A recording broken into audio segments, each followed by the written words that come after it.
હંમેશા વનસ્પતિના જીવન ચક્રમાં બે તબક્કા જોવા મળે છે, એક જન્યુજનક અને બીજો બીજાણુજનક. કે હંમેશા કોઈ પણ વનસ્પતિના જીવન ચક્રમાં બે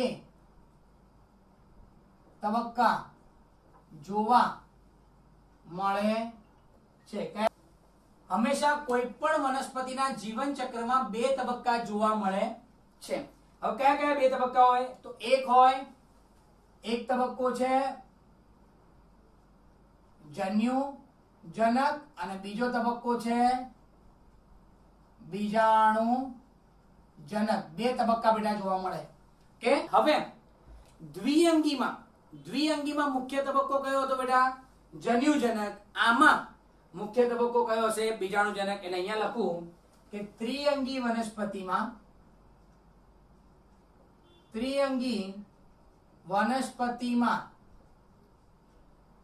બીજાણુજનક એ મુખ્ય તબક્કો છે. એટલે ત્રિઅંગી વનસ્પતિમાં બેટા બીજાણુજનક એ કેવો છે? મુખ્ય તબક્કો છે. એટલે ત્રિઅંગી વનસ્પતિમાં બીજાણુજનક એ કેવો છે બેટા? મુખ્ય તબક્કો છે. આ બીજાણુજનક એ કેવો હોય? દ્વિકીય હોય. બીજાણુજનક કેવો હોય બેટા? દ્વિકીય. મૂળ પ્રકાંડ પણ ધરાવતો હોય, પોતાનો ખોરાક પોતાની જાતે બનાવી લેતો હોય છે. આ બીજાણુજનક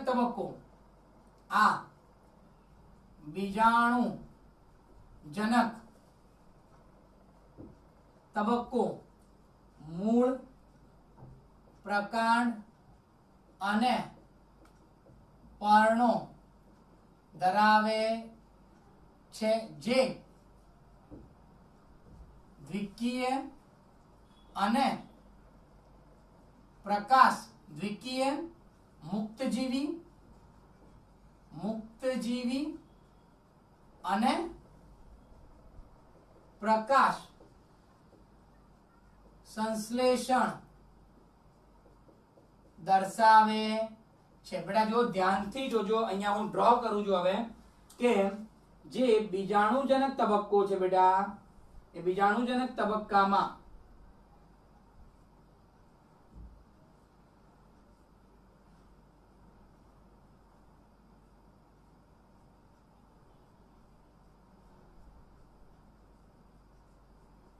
આ શું છે? મૂળ. કે એની ઉપર અહીંયા શું હશે?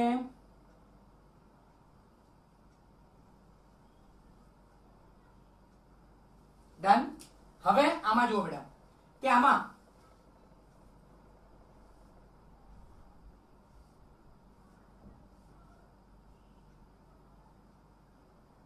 મૂળ પ્રકાંડ અને પર્ણ ધરાવતો બીજાણુજનક તબક્કો જોવા મળે છે. ધ્યાનથી સમજજો.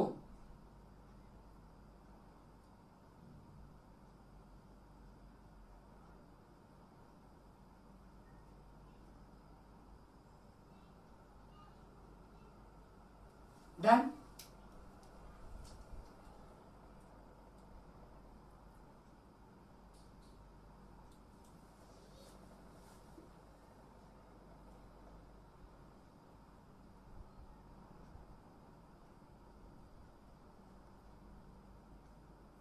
ડન બેટા. તો આ શું છે? મૂળ. આ શું છે? પ્રકાર. અને આ શું છે? પર્ણો. મૂળ, પ્રકાંડ અને પર્ણ. આની અંદર હું બે શંકુ બનાવી દઉં બેટા. એકની જગ્યાએ બે શંકુ બનાવું. ધ્યાનથી સમજજો. દરેક વસ્તુ હું તમને ધીરે ધીરે સમજાવતો તો રહીશ જ બેટા.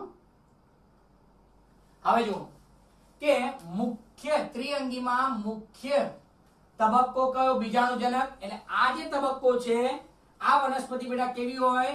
તો આ હોય દ્વિકીય. અને આને શું કહેવાય? બીજાણુજનક વનસ્પતિ દેહ. શું કહેવાય બેટા? બીજાણુજનક વનસ્પતિ દેહ. હવે બેટા ધ્યાન રાખજો કે બીજાણુજનક વનસ્પતિ દેહ પર નર અને માદા શંકુ આવેલા હોય છે. આમ તો મુખ્યત્વે મોટા ભાગની વનસ્પતિમાં ફક્ત એક જ શંકુ આવેલો હોય છે, જેને શું કહેવાય? ખાલી શંકુ કહેવાય. શું કહેવાય? ખાલી શંકુ. પણ આ સમજવા માટે મેં તમને બે બનાયા. હવે હું એક લઈને તમને સમજાવું છું કે શંકુ આવેલો હોય છે. આ શંકુ શું છે બેટા? આ શંકુ શું છે? તો જે બીજાણુ પર્ણો દ્વારા બનતી રચના છે. હવે જોજો કે ધ્યાનથી હવે સમજો કે બીજાણુજનક વનસ્પતિમાં બીજાણુજનક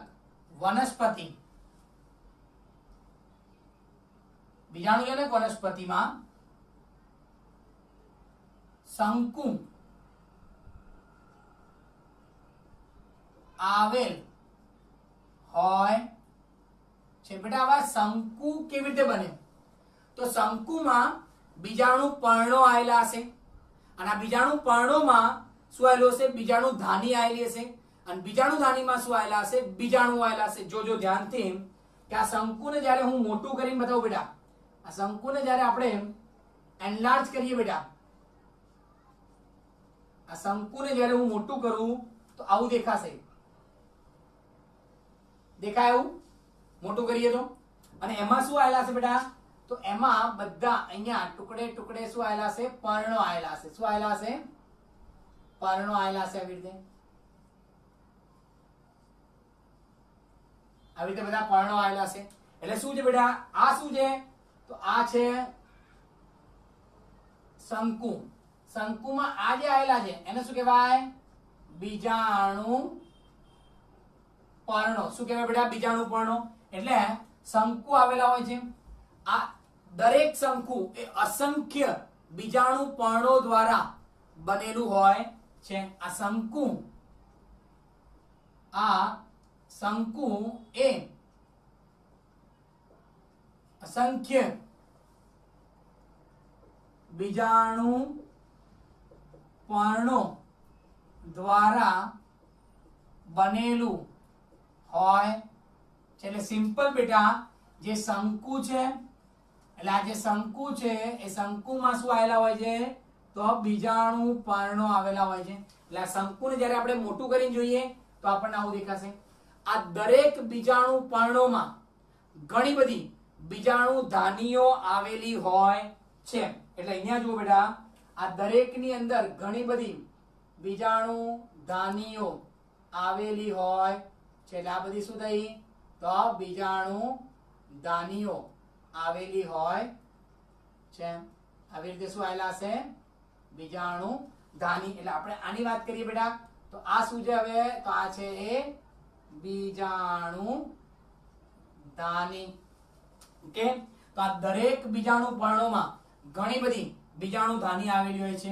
ઓકે, આવા દરેક બીજાણુ પર્ણોમાં ઘણી બીજાણુ ધાની આવેલ હોય છે. અને આ દરેક બીજાણુ ધાનીની અંદર અસંખ્ય બીજાણુ આવેલા હશે. તેની અંદર હું અહીંયા બધા બતાવું ગ્રીન કલરના. આ બધા શું છે? બીજાણુઓ. શું છે? બીજાણુઓ. એટલે એની અંદરની વાત કરીએ, તેની અંદર આ જે છે એ બધા શું છે? બીજાણુ. શું હશે? બીજાણુ. ઓકે, તો આવા આ બીજાણુ દાનીમાં હવે બેટા ક્યાં પહોંચ્યા આપણે? બીજાણુ દાનીમાં. આ બીજાણુ દાનીમાં અર્ધીકરણ દ્વારા, શેના દ્વારા? અર્ધીકરણ દ્વારા બીજાણુઓ ઉત્પન્ન થાય છે. આ બીજાણુ દાનીમાં અર્ધીકરણ દ્વારા 4 એકકીય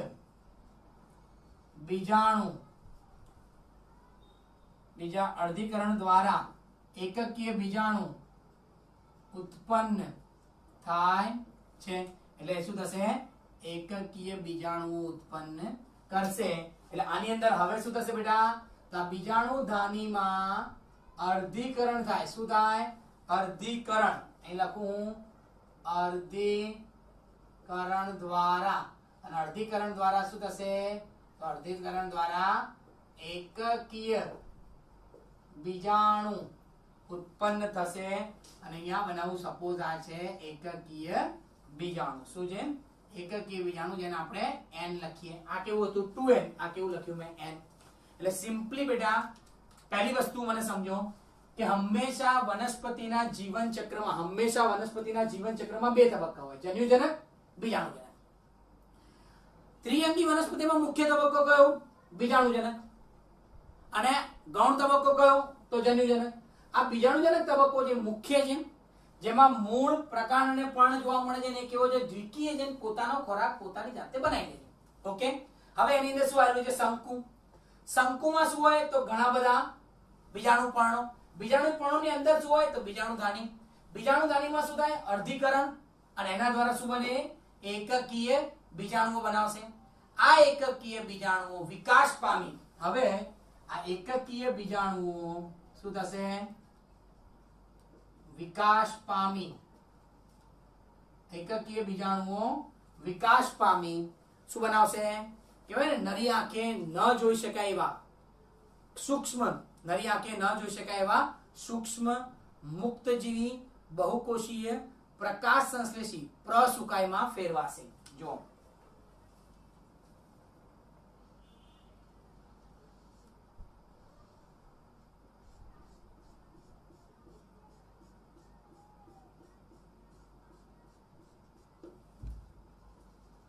આને કહેવાય પ્રસુકાય.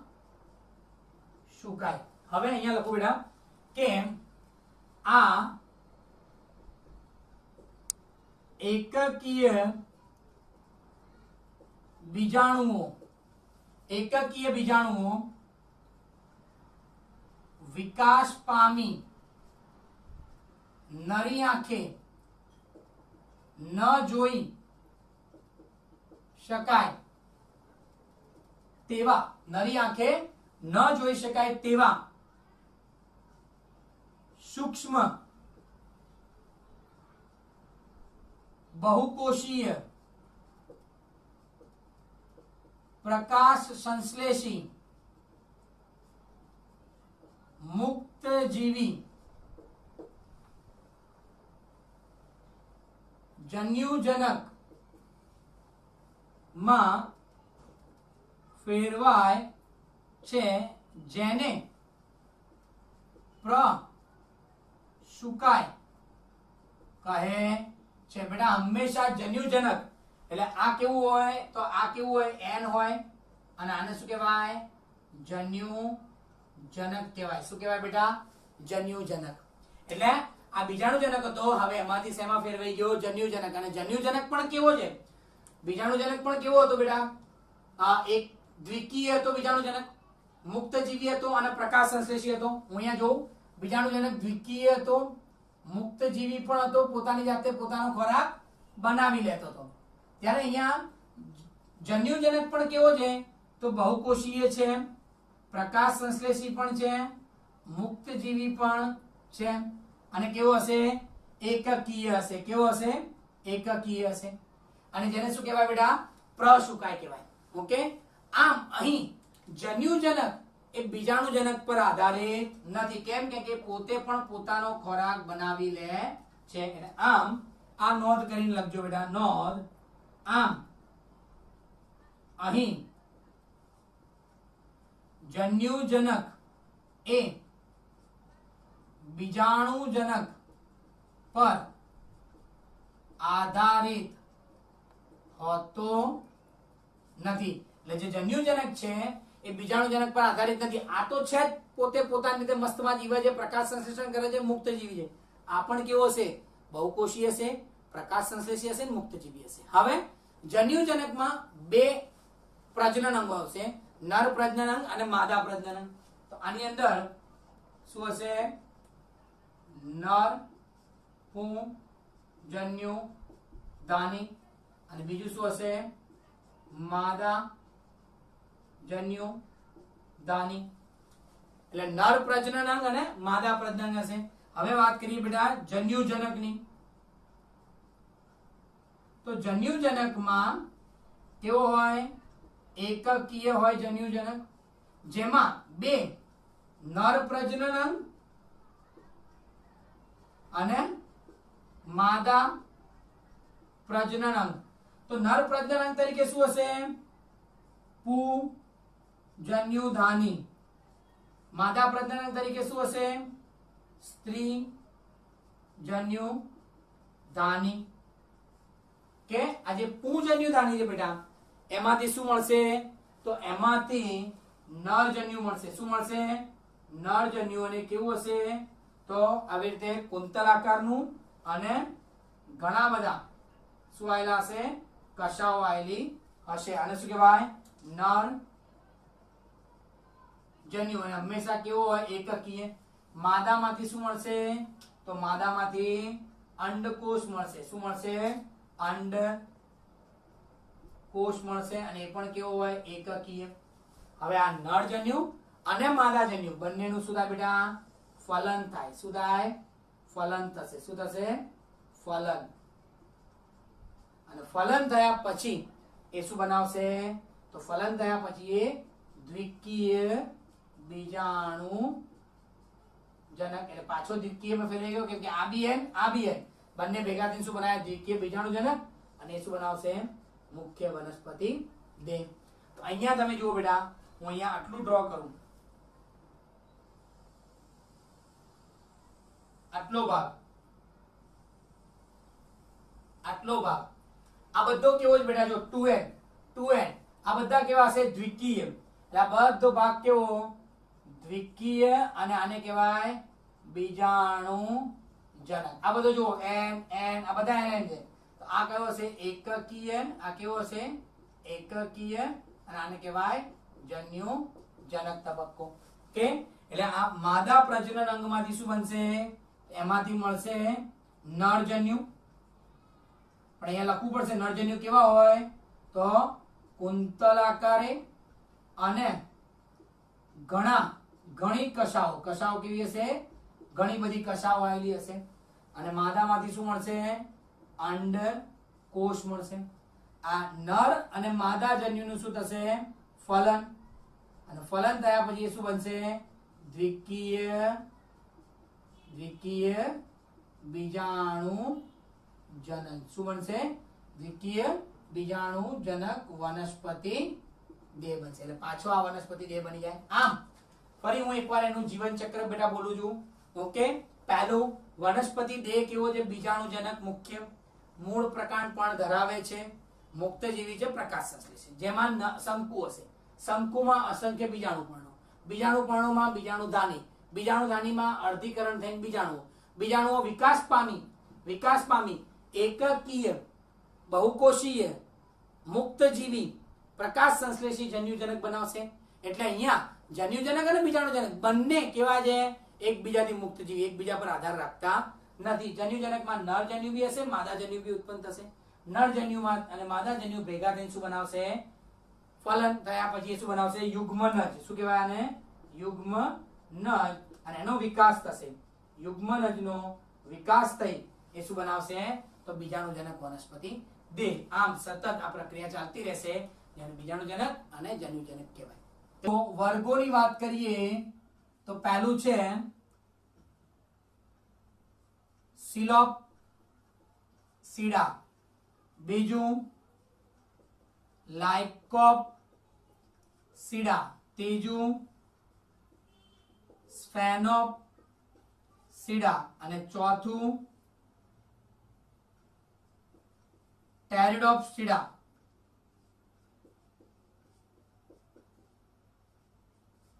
પી અડધો છે અને સાયલેન્ટ છે. ટેરિડોપ્સીડા. તો બેટા આની અંદર ઉદાહરણો કયા કયા આવશે? તો પહેલું સિલોપ્સીડા. તો સિલોપ્સીડાનું ઉદાહરણ છે સાયલોટમ. શું છે? સાયલોટમ. લાઇકોપ્સીડાનું ઉદાહરણ છે લાઇકોપ્સીડામાં લાઇકોપોડિયમ. શું છે?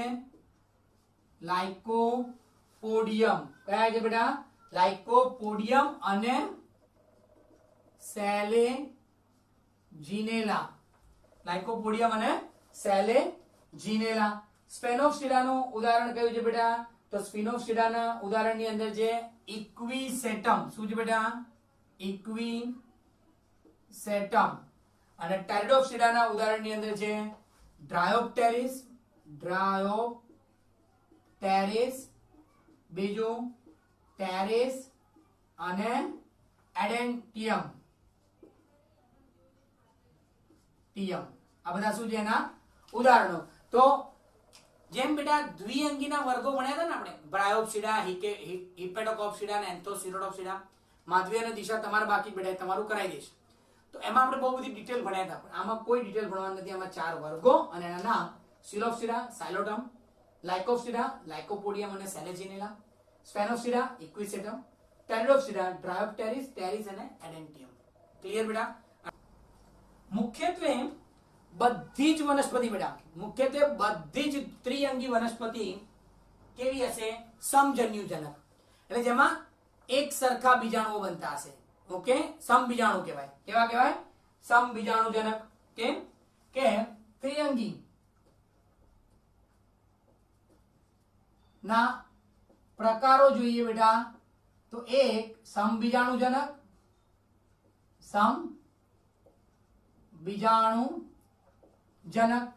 અને સમબીજાણુજનક એટલે બે સમાન બીજાણુઓ ઉત્પન્ન કરે છે. એવું કહેવાય કે સમાન બીજાણુઓ ઉત્પન્ન કરે છે. દાખલા તરીકે કોણ આવશે? તો દાખલા તરીકે બેટા અહીંયા આવશે હંસ રાજ. સમાન બીજાણુ ઉત્પન્ન કરે છે. જ્યારે વિષમ બીજાણુજનક, બીજું કયું બેટા? વિષમ બીજાણુજનક એટલે બે જુદા જુદા બીજાણુઓ, નર અને માદા બીજાણુ, એટલે મહાબીજાણુ અને લઘુ બીજાણુ ઉત્પન્ન કરે છે. જે બે બીજાણુ, નર જેને કહેવાય લઘુ બીજાણુ અને માદા જેને કહેવાય મહાબીજાણુ ઉત્પન્ન કરે છે. અને એમાં દાખલા તરીકે કોણ આવશે બેટા? તો સેલેજિનેલા અને સાલ્વિનિયા. શું આવશે? સાલ્વિનિયા. શું આવશે? સાલ્વિનિયા. એટલે બેટા હવે અહીંયા ધ્યાન રાખજો. અહીંયા હું તમને શું કહું છું કે ત્રિઅંગીની અંદર બે પ્રકારો છે. એક છે સમબીજાણુજનક, બીજો છે વિષમ બીજાણુજનક. એટલે સમબીજાણુજનક અને વિષમ બીજાણુજનકમાં તફાવત શું? તો સમબીજાણુજનક છે એમાં બધા જ બીજાણુઓ સરખા જ હોય, આવી રીતે જ એક જ સરખા બીજાણુઓ એક જ હોય, શંકુ. ઓકે. પણ જો વિષમ બીજાણુજનક હોય તેમાં બે શંકુ હોય, નર અને માદા શંકુ. તો બેટા હવે હું અહીંયા ડ્રો કરું છું નર અને માદા શંકુ. એ જોજો બેટા ધ્યાનથી. હવે અહીંયા બે શંકુ આવેલા હશે.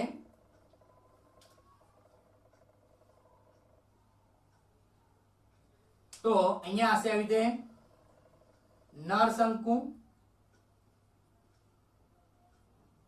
બીજું હશે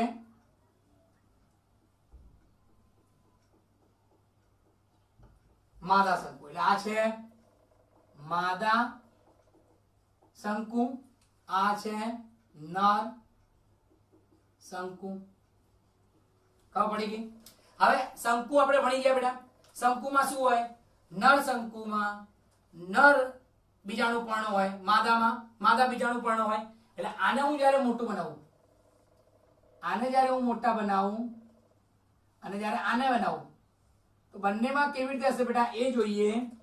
તો અહીંયા આ ડ્રો કરું, અહીંયા આ ડ્રો કરું, આની અંદર અહીંયા પર્ણો બતાવું, આની અંદર અહીંયા પર્ણો બતાવું, આમાં અહીંયા પણ પર્ણો બતાવું, અને અહીંયા પર્ણો બતાવું. તો બેટા જો અહીંયા હવે વિષમ બીજાણુજનક હશે. યાદ રાખજો બેટા, વિષમ બીજાણુજનક હોય તેમાં બે ભાગ હોય. એક હોય નર શંકુ, બીજો હોય માદા શંકુ. નર શંકુમાં શું આવેલું હોય? તો તો લઘુ બીજાણુપર્ણો, બીજાણુપર્ણો હોય પણ એને કેવા કહેવાય? લઘુ બીજાણુપર્ણો. નર શંકુમાં લઘુ બીજાણુપર્ણો આવેલા હોય અને માદામાં શું આવેલું હોય? મહા બીજાણુપર્ણો. એટલે જો અહીંયા આ જે છે નરનો ભાગ છે એટલે આ કહેવાય લઘુ બીજાણુપર્ણો અને આ છે મહા બીજાણુપર્ણો. હવે આ લઘુ બીજાણુપર્ણોમાં શું હોય? તો લઘુ બીજાણુધાની એનું એક છે બેટા. ખાલી હું શું કરું છું? આગળ લઘુ લઘુ લખું છું. જો નર કાઢી નાખું તો શંકુ બીજાણુપર્ણ બીજાણુધાની એના એ જ વાક્યો આયા. અહીંયા આવશે મહા બીજાણુધાની. એટલે આની અંદર પણ શું હશે બેટા? ધાની આવેલી હશે. ધાની એટલે આવી રીતે રચના આવેલી હશે. આમાં પણ આવી રીતે આવેલું હશે.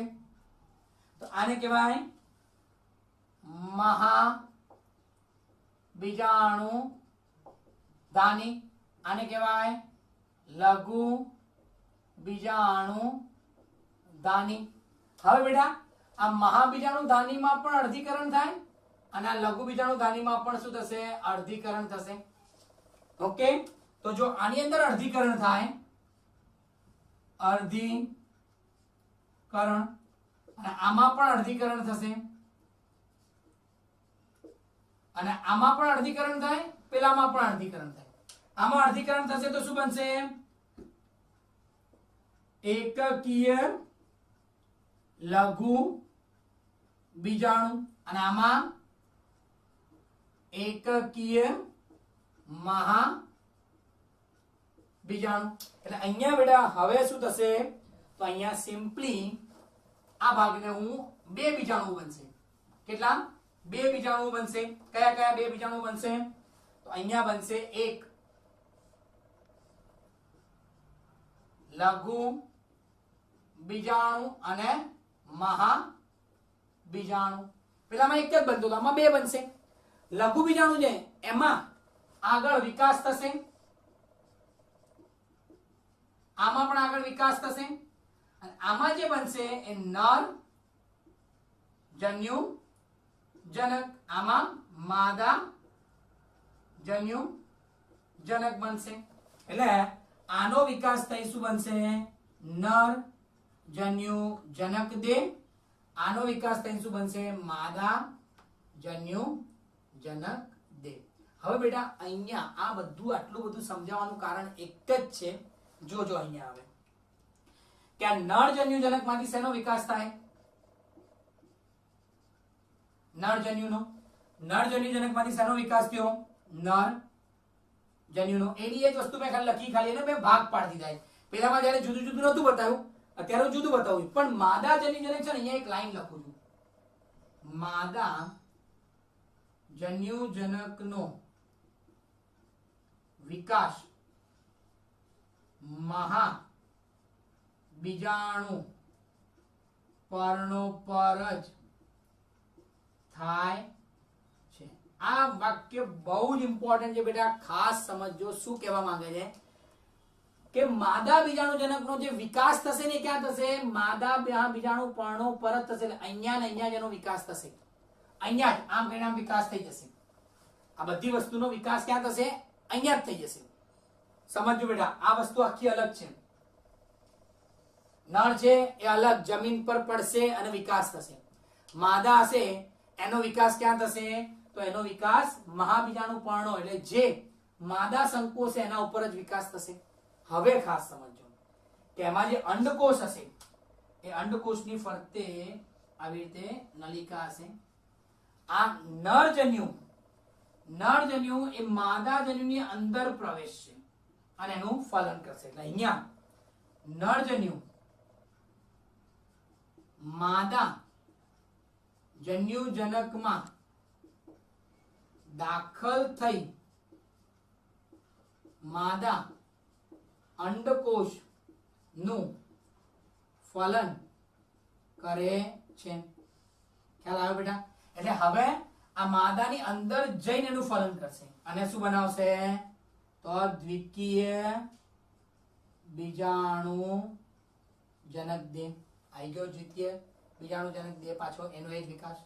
પણ અહીંયા આ વસ્તુ ખાસ સમજો, નોંધ. આમ અહીં નરજન્યુ માદા જન્યુજનકમાં પ્રવેશી અંડકોષનું ફલન કરતું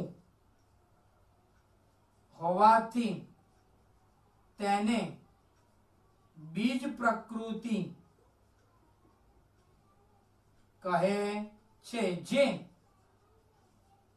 ઉદ્વિકાસનું એક ચિહ્ન છે. બેટા આ પોઈન્ટ સમજવા માટે તમારે થોડુંક શાંતિથી મને સાંભળવું પડશે. જો આપણે વનસ્પતિ સૃષ્ટિમાં પહેલું કયું હતું? લીલ ભણ્યા, બીજું દ્વિઅંગી ભણ્યા, ત્રીજું શું ભણ્યા? ત્રિઅંગી. આ ત્રણે ત્રણ કેવા હતા? બીજ વિહીન. હવે આવશે અનાવૃત અનાવૃત. એ કેવા આવશે? બીજ વાળા આવશે. એટલે શું થયું? ઉદ્વિકાસ થયો. લીલમાંથી દ્વિઅંગી, દ્વિઅંગીમાંથી ત્રિઅંગી, ત્રિઅંગીમાંથી અનાવૃત અનાવૃત. એટલે હવે ત્રિઅંગી પછી કોણ આવવાનું છે? અનાવૃત આવશે, એટલે બીજ આવવાના. કે તો બીજ આવવા માટેની બીજની શરૂઆત તો થવી જોઈએ ને. તો અહીંયાથી બીજની શરૂઆત થાય છે. બીજ ક્યાં હોય? માદા જે વનસ્પતિ હોય એની અંદર બીજ હોય. એટલે અહીંયા પણ માદા જે વનસ્પતિ છે એ માદા વનસ્પતિ એમની એમ જ રહે. નર એની અંદર પ્રવેશે અને એનું ફલન કરશે અને નવી વનસ્પતિ બનાવશે. એટલે અહીંયા બીજ પ્રકૃતિ તરીકે ઓળખવામાં આવે